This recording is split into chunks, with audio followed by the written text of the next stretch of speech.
Xalq bilan birga umummilliy dasturi doirasida Buxoro viloyatida aholi bilan ochiq muloqotlar va sayyor qabullar izchil davom etmoqda.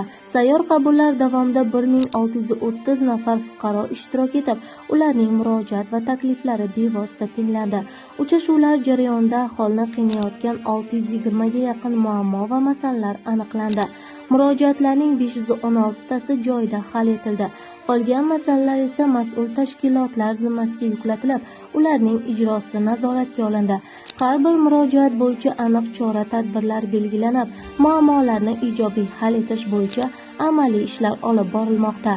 Sayyor qabullarning asosiy maqsadi aholi murojaatlarini quyi bo'g'inning o'zida o'rganish, muammolarni ortiqcha ovoragarchiliksiz hal etish va fuqarolarning qonuniy huquq va manfaatlarini ta'minlashdan iborat.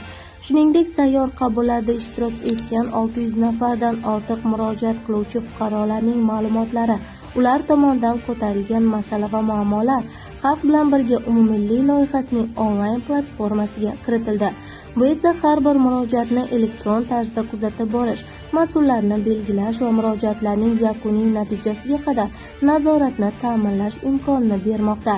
Bugungi kunga qadar viloyatda 13 ta sayyor qabul o'tkazilib, ular davomida jami 142 nafar fuqaroga 138 million so'm miqdorida turli ko'rinishdagi amaliy yordamlar ko'rsatildi.